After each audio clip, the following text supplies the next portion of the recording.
Okay, so for the talk today, actually,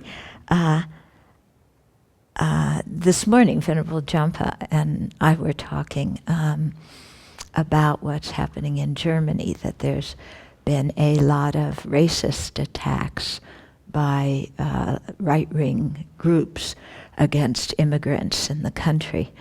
And I was also reading in the paper about what the migrants are going through, people who are refugees from the Middle East, from Afghanistan, from Africa, trying to get into Europe, to get into, safe places where they can just live a peaceful life, and how many of them are getting drowned at sea or dying in closed-up trucks with no air that are going across the Balkans by land.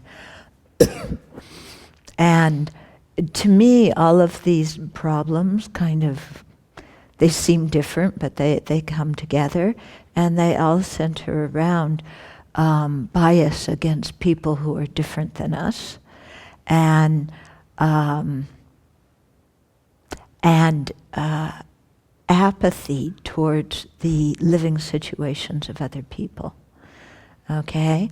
So bias in the sense that the people who have a different religion, different race, different ethnic group, people tend to react with, well, they're different, so they might be dangerous. And to me, that's such a limited way of thinking, because if you look at it, we're all part of the family, the larger family of human beings. Yeah, and our similarities as human beings are far greater than our differences. And the thing is, if we start differentiating racial groups, ethnic groups, religious groups, then we'll even start differentiating on smaller and smaller levels until it finally comes down to the only worthwhile, correct, wonderful person on this planet is me. Yeah, because everybody else is somehow inferior because they're different from me in some big or little way.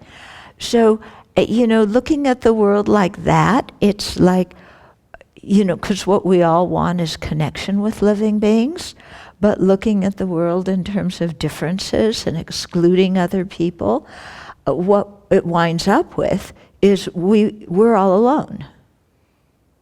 Yeah, because nobody's good enough for us. Yeah.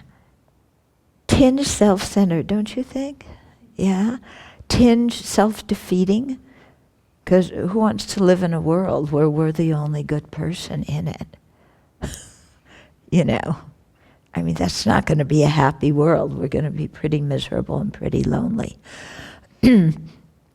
So I think this whole thing of, really enlarging our mind and seeing it as one big human family, or even bigger than that, what Buddhists do, is one big sentient family. So all sentient beings, including animals, insects, fish, everybody else who has feelings like us and wants to be happy and not suffer. So that's one thing. And then the other is just apathetic indifference to the situation of other people.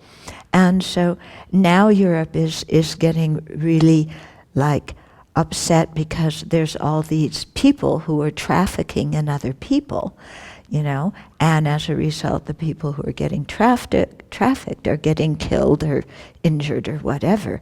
So they're trying to stop the trafficking, but unless you stop the situations in their own countries that are making these people want to leave, the people who are leaving are still going to be in very dire circumstances and a lot of suffering. And here's where I really see in the Western world, we're so short-sighted in how we look at at a situation, and not thinking, well, hey, if all these immigrants are coming here, how about if we, instead of like building a fence along the Mexican border that you're going to get Mexico to pay for, excuse me. Instead of doing that, why don't we help, the economic situation in Mexico so that people have a higher standard of living, so that they feel safe in their own communities and they don't have to leave. Okay? So I think, we spend an awful lot of money in this country on police, prisons, immigration stuff. If that money were spent in helping the situations in the other countries, then we may not have that problem of illegal immigrants, because people will be able to be happy and safe in their own countries and have a good living. So, I think we need to have a bigger mind instead of this mind of fear, fear of people who are different, fear of losing out to somebody else. Because the basic thing is that if we live with a mind of fear and then we build walls everywhere to protect ourselves, we're still very aware that we're living in a world full of miserable other people. And miserable other people are not just going to sit there and be miserable. They're going to let us know that they're miserable. And that's going to cause problems in our own life. And so that's why His Holiness Dalai Lama says, if you want to be selfish, be wisely selfish and take care of other people. Because if we take care of other people and their situation is better, then they're not going to be doing the things that disturb our happiness.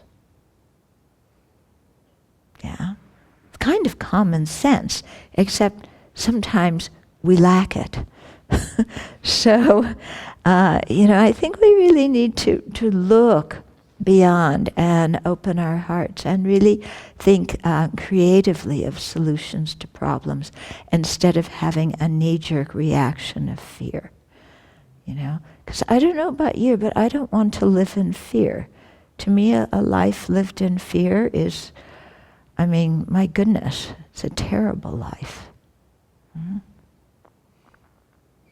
So let's help other people who are living in fear, so that they don't have to.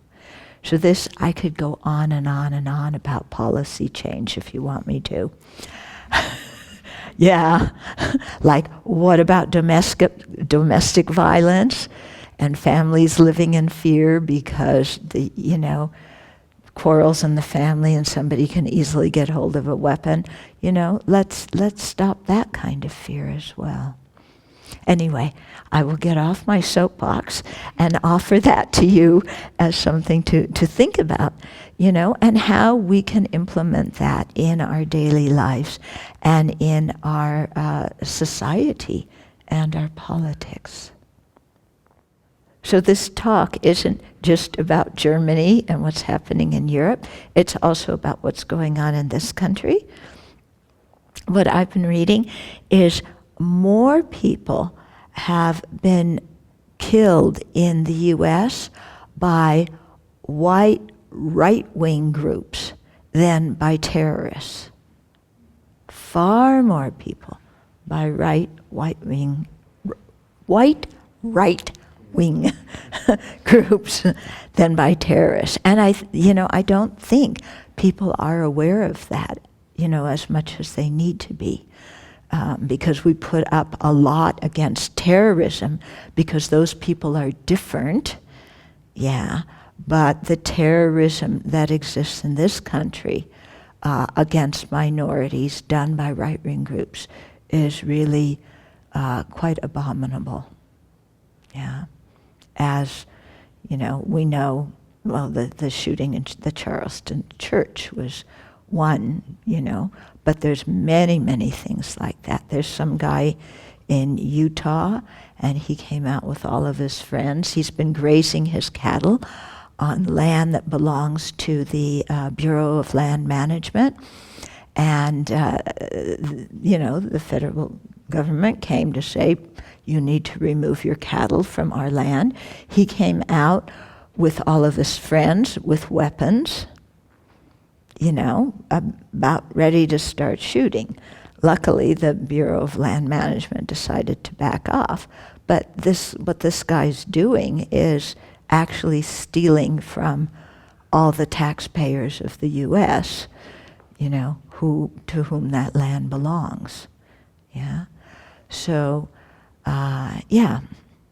So we need to be aware of those kind of things in our country too, and speak out against them, and see what we can do to develop situations where people have the place to graze their cattle, but we also are able to protect different lands.